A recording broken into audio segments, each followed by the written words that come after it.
이게 올해 원서 에세이가 바뀌었어. 예일도 이게 학교들이 한 3년에 한 번씩 에세이를 뒤집는 것 같아. 그다음에 UVA, UVA가 좀 많이 바뀌었지. 이제 다 초대해야겠다. 11시 됐어. 11시 됐어. 비디오를 키셔도 되고, 이제 여름방학이 다가오니까 여름방학은 어떻게 보낼까? 대비 한 학년 올라가.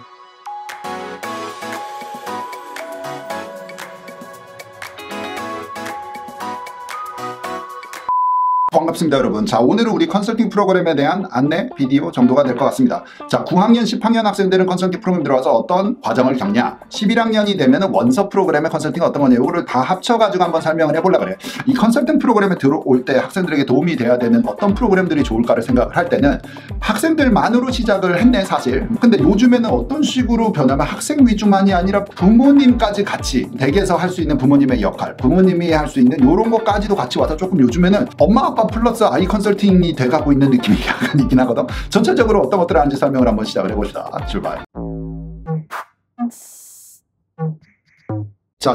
선생님 생각에는 비디오들 좀 우리 채널을 쭉 구독을 하신 분들은 많이 들어본 얘기지만 공부평가 50%, 그 다음에 인성평가 50% 이렇게 나와. 자, 인성평가는 후보자의 개인 성향, 어떤 핏을 찾는 거고 대학들이. 여기는 공부를 봤을 때 우리 대학교 1, 2학년 교수님들의 수업에 많이 모자를 내나를만 찾는 거야. 그러니까는 와서 A 받을까? 우리 대학교 뭐 하버드야? 하버드에서 A 받을까를 찾는 게 아니야. 하버드에서 C를 받아도 되는데 F는 안 받을까가 커트라인이야, 공부가. 그런데 인성은 도전 정신이 있느냐, 추진력이 있느냐, 다양한 경험을 갖고 오느냐, 철학적으로 사상은 어떤 생각을 갖고 있느냐, 뭐 이런 거 찾는 게 50대 50이란 말이야. 자, 우리는 이거 두 개를 다 끌어올려 주기를 바래. 10대 아이들은 사실 요것만 하다가 24시간이 없다는 거야. 바빠. 그래서 이거를 겨우겨우 최선을 다해서 이걸 다 메꿔놨더니 원서 쓸 때가 빡되니까 이게 조금 없는데 인성평가는 어떻게 해왔니? 활동이 너무 이렇게 되면 안 돼. 그래서 한쪽 거 채우고 나중에 채우고가 아니라 이렇게 같이 올라가야 되는 느낌이 현실에서는 훨씬 큽니다. 댁에서도 아이들을 지도를 하실 때 엄마 아빠도 그렇게 안내를 줘야 돼. 얘기를 해줘야 돼. 그러니까 아이가 특별활동 많이 하느냐고 너무 바빠서 성적이 간당간당하다 하면 특별활동을 내리고 성적이 올라가기를 기대하는 거 아니라고 했지. 뭔 말인지 알지? 양쪽을 다 잡아가야 된다야. 두 마리 토끼 잡기입니다. 이게 한쪽을 타협을 하고 한쪽을 잡는 게 아니라서 컨설팅 프로그램에서는 왜 그렇게 해야 될 아이들한테 좀 못이 박히게끔 안내를 주고 그 실제 사례라든지 성공 사례, 실패 사례들을 보여주면서 아이들에게 계속 자극을 주고 아이들이 직접 할 수 있게끔 복잡하고 많은 거를 쉽게 만들 수 있으냐 우리가 하는 일이야. 그리고 여러 가지 옵션들이 있는데 가장 아이가 할 수 있는 핏을 찾아서 이쪽 길로 가세요. 이렇게 한 4가지 갈래의 길이 왔을 때 1번 길 갈래, 2번, 3번, 4번 길 갈래, 어느 거 갈래는 추천은 해드릴 수 있지. 자, 그런 선택에서 가장 아이한테 성공 확률이 높은 길을 선택을 하고 아이가 쉽게 갈 수 있도록 하는 것들이 컨설팅인 것 같아.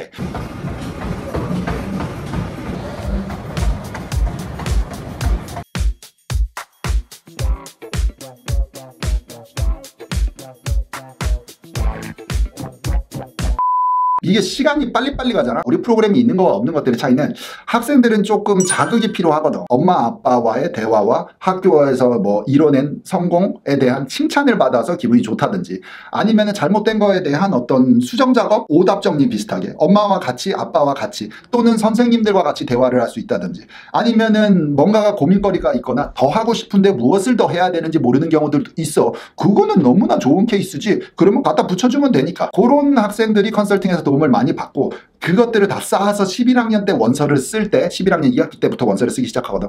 그때에 비로소 스토리감들이나 알맹이들이 다 채워져 가는 거지. 자, 그냥 학교 생활을 하는 학생들은 학교에서 점수 잘 받으려고 학원 가고 뭐 예를 들어서 한국에서 국제학교 다니났을 때 학원 가고 과외하고 학교 처리, 학원 가고 과외하고 학교 처리 하다 보면 성적은 꽤 잘했는데 원서 시점에 빡 오면은 여기 50%가 나머지 50%가 없는 상황이 그렇게 생기는 거야.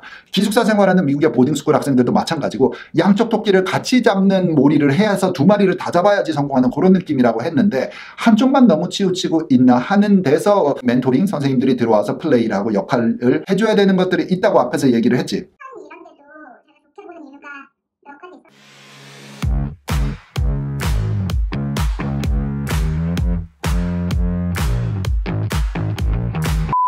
멘토 선생님이 없으면은 좀 한쪽만 하면서 잘하고 있는 것 같은데 라고 뭐라 그러지? 착시 현상 같이 이렇게 좀 생기거든. 그래서 괜찮나 보다 하고 흘러가게 돼 있어. 심지어는 엄마 아빠도. 나도 아마 그럴 수도 있는 것 같아. 그래서 항상 한쪽 토끼는 확실히 지고 있는데 이쪽 토끼가 흘러나가는 것 같은 애를 계속 예의주시 하셔야 되는 느낌이다. 그래서 양쪽을 다 챙겨야 된다. 11학년 때 우리랑 원서를 만나서 자 원서 써봅시다 하면 이게 좀 부족해서 채웁시다 하는데 현실적으로 그게 되게 쉽지가 않아요. 왜냐? 11학년에 공부가 빡세. 일하는 학생의 입장에서는 막 정신이 없어. 잠도 쪼개가면서 지금 살고 있어. 학교 공부 A 받고 있는데 이거 A-B+로 내려오면 대학교 망한다미. SAT도 막 쫓아가고 있고 막 하는데 활동 역하다고 그때 가서 막 활동을 넣자 하면 두 가지 이유예요. 첫 번째, 바빠서 못해 애가. 정신이 없어. 공부에 바빠서. 자 그럼 그 공부에 대한 단계는 언제 키웠어야 돼? 90학년에 그릇을 키워서 왔어야 돼. 10학년에 조금 여유 있게 엔진이 돌아가게.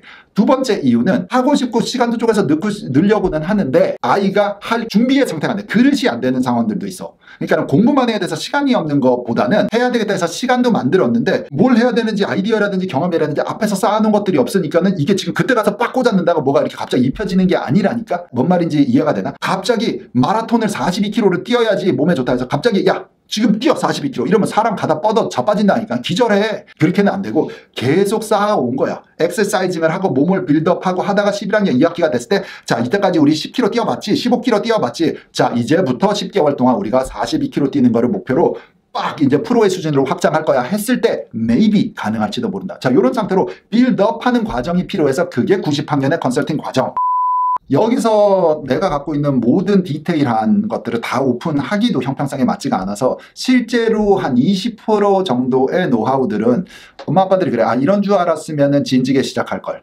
이렇게 될 걸 알았으면 아이가 상당히 외로웠고 힘들었는데 그때 시작할 걸 하시는 분들이 많고 올해 원서에도 5팀인가 6팀인가가 둘째 아이 셋째 아이도 등록해 주시는 분들이 많고 근데 이게 내부에 딱 들어오면은 아 이거를 저렇게 전문적으로 준비를 했어야지 아이가 좋았겠네. 뒤에 너무 조바심 내고 달린 게 조금 아쉽다라는 말씀들이 너무 많이 들어. 부모님들 고객들이 느끼는 점이 제일 정확한 것이니까. 그래서 그런 것들도 카톡 메시지 여기저기 한번 올려볼까? 편집하시는 쌤 요 카톡 메시지만 이렇게 편집해서 딱딱딱딱 크게 띄워주시고 내 목소리만 쭉 나가고 하면은 좀 이 비디오를 보시는 분들이 좀 와닿나? 뭐 그렇지 않을까? 아무리 말로 설명하면 뭐야 봐야 된다. 느껴야 된다. 하려던 말은 유튜브에서는 기본 내용 한 80% 실제로 들어오면 학생 맞춤식 20%에서 100%의 컨설팅이 완성되나 칼리지 준비가 된다. 뭐 이런 느낌도 없지 않아 있어서 이 유튜브를 보고 단독으로 준비를 하는 경우도 있지만 사이사이의 숨은 뜻들과 이런 것들도 잘 보시면서 엄마 아빠도 교육 차원에서만 들어주시고 이게 그냥 울티메트 솔루션 뭐 최종 이게 무슨 해결책이다 이런 식으로 보시면은 약간 좀 갭이 있을 것 같기는 합니다. 참고해 주시오. 엄마 아빠들도 이런 경우들이 있는 것 같아요. 그러니까는 이게 아닌데 왜 얘하고 나하고 자꾸 틀어지지? 아 내가 말을 그 뜻으로 간 게 아닌데 얘는 딴소리하고 나가버려. 아 이 컨트롤이 안 되는데 라고 느끼는 경우 선생님들한테는 아이가 조금 더 오픈하고 잘 따라오고 하는 수도 있거든. 그리고 뒤에서는 엄마 아빠의 역할은 이런 식으로 조금 희석을 해서 아이와 접근을 해주시고 우리는 이렇게 직접적으로 가고 뭐 이런 경우들도 있고 또 학생들 같은 경우는 엄마 아빠한테는 부담을 주기가 싫어. 근데 선생님들한테는 엄청 적극적으로 질문하면서 막 이것도 주세요 저것도 주세요 선생님 나 이때 뭐 할까요 저거 뭐 할까요 요런 성격이 나이는 진짜 효과 좋은 거고 반대 현상도 있어. 고등학생이 됐는데 너 이거 했니 뭐 학원은 갔니 학원 숙제는 했니 과외 선생님 몇 시에 했는데 오늘은 뭐 클라리넷 선생님 가야 되는데 오늘은 드럼 연주 가야 되고 너 뭐 할래 친구들이랑 너 같이 뭐 카페에 가가지고 뭐 스터디 그룹 하라고 그거 갔다 와서 뭐 해야 되는데 이렇게 엄마가 스케줄 관리를 다 해주고 있는 것은 너무 힘드실 거야. 엄마도 아이와 계속 싸우게 되고 마찰이 생기지만 아이는 자기가 조금 구속당하는 느낌, 컨트롤을 잃는 느낌이니까 그게 힘들어. 자, 그런 것도 해소를 해줘요. 자, 그럼 갑자기 막 시스템을 바꿔. 그럼 엄마 아빠도 불안해서 못 바꿔. 애가 지금 그렇게 되면은 매니저가 있다가 매니저 없이 솔로 활동을 하니까는 스케줄이 빠그러진다고 성적이 내려간다고. 언제까지 할 거야? 대학교는 어떻게 보낼 거야? 우리가. 자, 이런 중간 단계를 거쳐야 돼.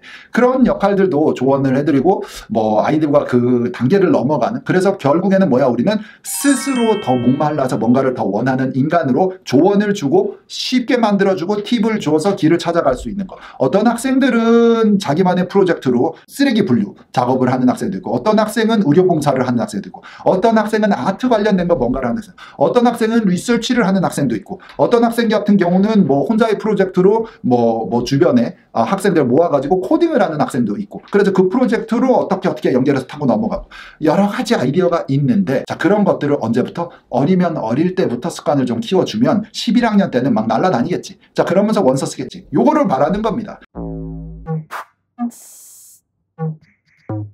자, 이 정도까지 짠소리를 마무리하고 컨설팅도 만약에 엄마 아빠가 약간 비용에 부담도 되고 하지만 아이한테는 조금 복잡성을 쉽게 만들어주는 역할, 또 부모님들께는 뭐 너무나 많은 정보가 날아다니는데 어느 게 올바른 정보인지를 판단하시고 할 때는 도움이 될 것 같다는 말씀을 드리면서 선생님 다음 시간에 함께 학생 여러분들 공부 열심히 하고 활동도 바쁘게 하고 살기 바란다. 바이바이.